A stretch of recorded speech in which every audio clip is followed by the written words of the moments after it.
الله وبركاته أحمد الله العظيم ونصلي على رسوله الكريم أما بعد. அன்பான பெரியோர்களே, அல்லாஹ்வின் கிருபையால் ஃபஜ்ருடைய தொழுகையை இமாம் ஜமாஅத்தோடு தொழுதுவிட்டு குர்ஆனின் விளக்கங்களை தெரிந்து கொள்வதற்காக நாம் அமர்ந்திருக்கிறோம். ரப்புல் ஆலமீன் நம்முடைய எல்லா அமல்களையும் பரிபூர்ணமாக கபூல் செய்வானாக. ஆமீன். உடல் ஆரோக்கியத்தோடு ஆஃபியத்தோடு மனராகத்தோடு மகிழ்ச்சியோடு உலகத்தில் வாழ்வதற்கு அல்லாஹ் அருள் புரிவானாக. ஆமீன். ரப்புல் ஆலமீன் இன்றைய நாளை ஹைர் பரக்கத்துகள் நிறைந்த நாளாக, கெட்ட முடிவுகளை விட்டும் முசீபத்துகளை விட்டும் திடீர் மரணங்கள் உலகத்தின் ஆபத்துகள் அல்லாஹ்வின் படைப்புகளின் தீங்குகளை விட்டும் பாதுகாப்பு பெற்ற நாளாக அல்லாஹ் இந்த நாளை நமக்கு அமைத்து தருவானாக. ஆமீன். சங்கையானவர்களே, வல்லைலி இதா யக்ஷா, இரவின் மீது சத்தியமாக, வன்னஹாரி இதா தஜல்லா, பகல் மீது சத்தியமாக, வமா ஹலகல் ஸக்கர வல் உன்ஸா, ஆண்களையும் பெண்களையும் படைத்த அல்லாஹ்வின் மீது சத்தியமாக, இன்ன ஸஅயக்கும் லஷத்தா, மனிதர்களே நிச்சயமாக உங்களுடைய முயற்சிகள் பல வகைகளாக இருக்கிறது என்று அல்லாஹ் சொன்னதை நேற்றைய தினம் நாம் பார்த்திருக்கிறோம். தொடர்ந்து இந்த சூரா இறக்கப்பட்ட வரலாறை நாம் தெரிந்து கொள்ள வேண்டும். நான் நேற்றே சொல்லியிருக்கிறேன், இந்த சூறாவில் 2 பிரிவினர்களை பற்றி அல்லாஹ் பேசுகிறார். அல்லாஹ்வுக்காக, அல்லாஹ்வுடைய பாதையில் அல்லாஹ்வை பயந்து தர்மம் செய்யக்கூடியவர்கள், நல்ல முறையில் நடக்கக்கூடியவர்கள், இவர்கள் ஒரு பிரிவினர். மற்றொரு பிரிவினர் கஞ்சத்தனம் செய்து அல்லாஹ் கொடுத்த ரிசுக்கை அல்லாஹ்வுடைய பாதையில் செலவு செய்யாமல், அல்லாஹ்வை ஈமான் கொள்ளாமல், அல்லாஹ்வுடைய மார்க்கத்தை பொய்ப்படுத்தி வாழக்கூடிய மற்றொரு பிரிவினர்கள். இந்த 2 பிரிவினர்கள் சார்பாகத்தான் இந்த சூரா இறக்கப்பட்டது. இந்த 2 பிரிவினர் யார் என்றால், முதலாவது சையதுனா அபூபக்கர் சித்தீக் ரலியல்லாஹு தஆலா அன்ஹு, இரண்டாவது உமையத் இப்னு ஹலஃப் என்ற ஒரு காஃபிர். அபூபக்கர் சித்தீக் ரலியல்லாஹுவும் உமையா என்பவனும் மக்காவிலேயே மிகப்பெரிய செல்வந்தர்கள். ஆனால் 2 பேருக்கும் என்ன வித்தியாசம்? அபூபக்கர் சித்தீக் ரலியல்லாஹு தன்னுடைய செல்வத்தை எல்லாம் மார்க்கத்திற்காகவே செலவு செய்தார்கள், நன்மையான காரியத்திற்கு செலவு செய்தார்கள், இல்லாதவர்களுக்கு கொடுத்து உதவினார்கள். நபி ஸல்லல்லாஹு அலைஹி வஸல்லம் அவர்கள் ஏதாவது தாருங்களேன் என்று கேட்டால் வீட்டில் உள்ள அத்தனையும் கொண்டு வந்து கொடுப்பதற்கு தயாராக இருந்தார்கள் சையதுனா அபூபக்கர் சித்தீக் ரலியல்லாஹு. உமையா என்பவன், அவன் அல்லாஹ்வை ஈமான் கொள்ளாதவன், ரசூலை ஈமான் கொள்ளாதவன்.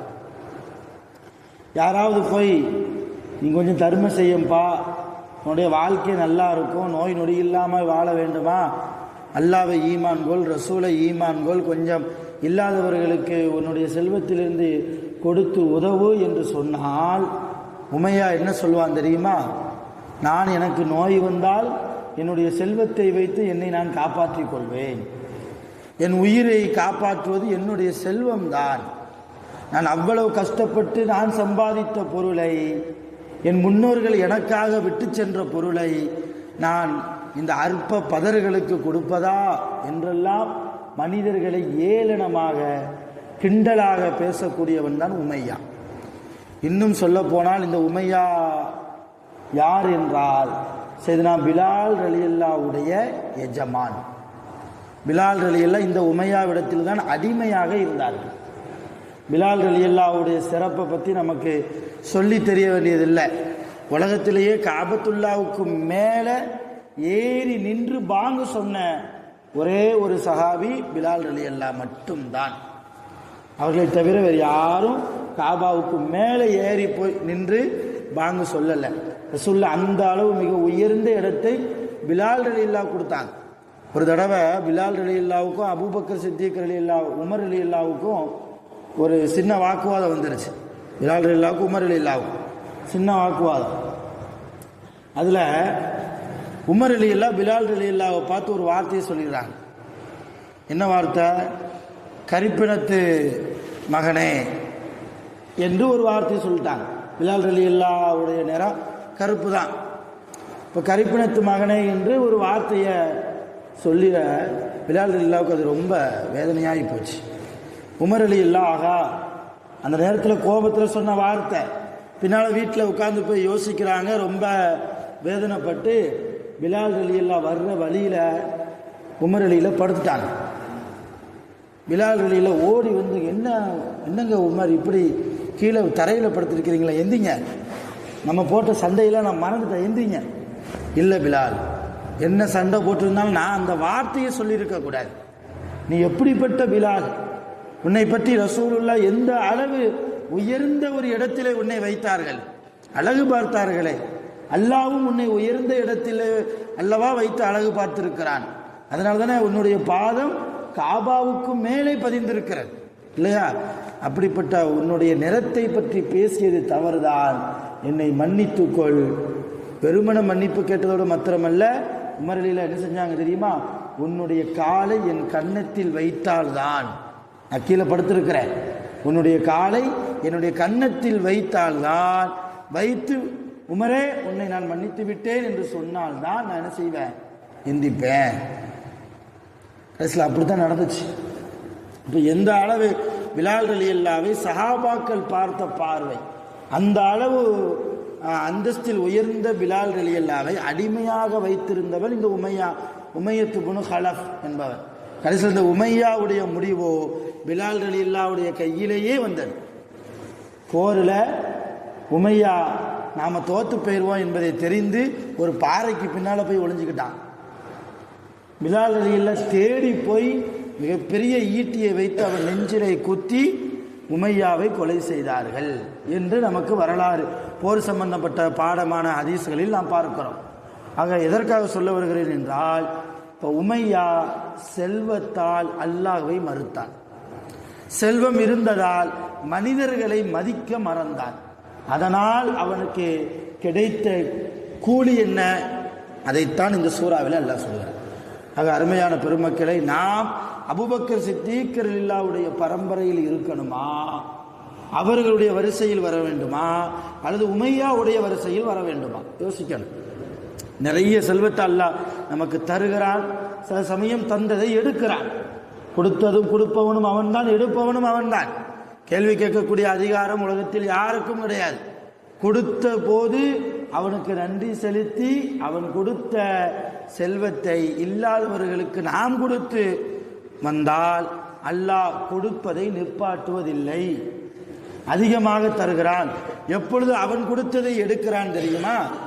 அவன் கொடுத்ததை வைத்து அடுத்தவர்களுக்கு நாம் கொடுக்காத போதுதான், செல்வத்தை அதிகமாக கொடுக்காத போதுதான், இல்லாதவர்களுக்கு கொடுத்து உதவாத போதுதான் என்ன செய்கிறான்? அல்லாஹ் கொடுத்ததை நிப்பாட்டுகிறான், கொடுத்ததை திரும்பவும் பெறுகிறான். அருமையான பெருமக்களை, நாம் உமையாவுடைய அந்த பட்டியலில் ஒருபோதும் இடம்பெற்று விடக்கூடாது. சையதுனா அபூபக்கர் சித்தீக் ரலியல்லாஹு தஆலா அன்ஹு அவர்களுடைய பட்டியலில் தான் நாம் இடம்பெற வேண்டும். அதைத்தான் அல்லாஹ் அடுத்த ஆயத்தில் சொல்கிறான், ஃபஅம்மா, எனவே மன் அஅதா வத்தகா, யார் அல்லாஹ்வுடைய பாதையில் பொருளை செலவு செய்வாரோ, அல்லாஹ்வை பயப்படுவாரோ, வஸத்தக பில் ஹுஸ்னா, யார் அல்லாஹ்வுடைய குர்ஆனை, ரசூலை, அல்லாஹ்வை உண்மைப்படுத்தி நடப்பாரோ, ஃபஸனு யஸ்ஸிருஹு லில் யுஸ்ரா, அவருக்கு சுவனத்து பாதையை நாம் லேசாக்கி விடுவோம். தர்மம் கொடுப்பது, தக்வாவோடு நடப்பது, நல்ல முறையில் அல்லாஹ்வை உண்மைப்படுத்தி யாருக்கும் இடைஞ்சல் கொடுக்காமல், தீங்கு இழைக்காமல், யாருடைய மனதையும் காயப்படுத்தாமல் வாழ்வது, இப்படி வாழ்ந்தால் சுவனத்து பாதை நமக்கு லேசாக்கப்படும். அப்படின்னா என்ன அர்த்தம்? சுவனத்து பாதைனா என்ன? அமல் செய்கிறது கஷ்டமாக தெரியாது, ஃபஜ்ருக்கு எந்திரிச்சு வர்றது கஷ்டமாக தெரியாது, 5 வக்து தொழுறது கஷ்டமாக தெரியாது, அடுத்தவருக்கு கொடுப்பது சந்தோஷத்தை கொடுக்கும், தர்மம் கொடுப்பது சந்தோஷத்தை கொடுக்கும், நோன்பு வைக்கிறது ரொம்ப சந்தோஷமாக இருக்கும், ரமலான் மாதம் வர வேண்டுமே என்ற ஆதரவோடு வாழ்வார் இருப்பார். ரமலான் மாதம் கழிந்து போனால் மிக கவலைப்படுவார். சஹாபாக்கள் அப்படித்தானே இருந்தாங்க. ரமலான் மாதம் போயிடுச்சுன்னா உயிர் போன மாதிரி அழுவாங்களாம் சஹாபாக்கள். ரமலான் போக போதே, இன்னும் 1 நாள் 2 நாளில் ரமலான் போயிருமே, பாக்கியமான மாதம் அடுத்த வருடம் வருவதற்குள் நாம் உயிரோடு இருப்போமா இல்லையா கவலைப்பட்டார்கள் சஹாபாக்கள். இந்த அருமையான வாழ்க்கையை அல்லாஹ் நமக்கு வாழச் செய்வான். எப்போது நாம் தக்குவாவோடு வாழ்ந்தால், அடுத்தவர்களுக்கு கொடுத்து வாழ்ந்தால். அதே போன்று அம்மா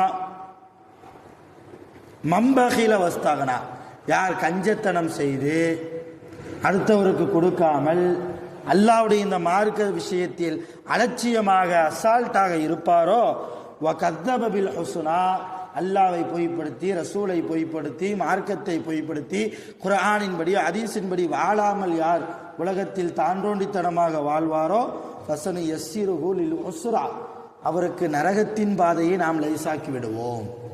அப்படின்னா என்ன அர்த்தம்? தொலை வருவது பாரமாக இருக்கும், தொலை வர்றது அவருக்கு எரிச்சலாக இருக்கும், கஷ்டமாக இருக்கும். நினைப்பார், தொழுதுன்னு நினைப்பார். ஃபஜ்ரில் தூங்கிடுவார், சரி லுகர்லேருந்து போவோன்னு நினைப்பார், லுகருக்கு வரமாட்டார். சரி அசர்லேருந்து தொழுவோன்னு நினைப்பார், அசர் போயிடும்.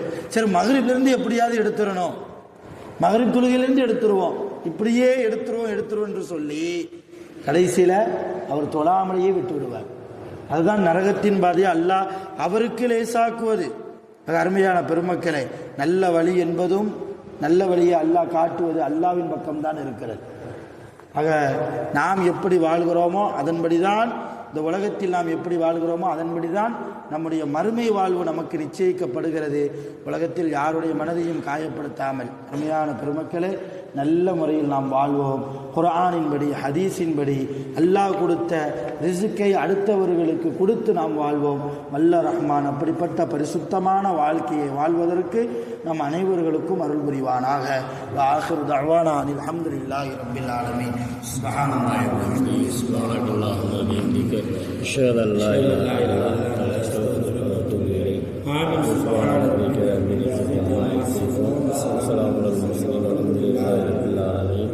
ஸல்லல்லாஹு அலா முஹம்மத் ஸல்லல்லாஹு அலைஹி வஸல்லம், ஸல்லல்லாஹு அலா முஹம்மத் ஸல்லல்லாஹு அலைஹி வஸல்லம், ஸல்லல்லாஹு அலா முஹம்மத் யா ரப்பி ஸல்லி அலைஹி வஸல்லம்.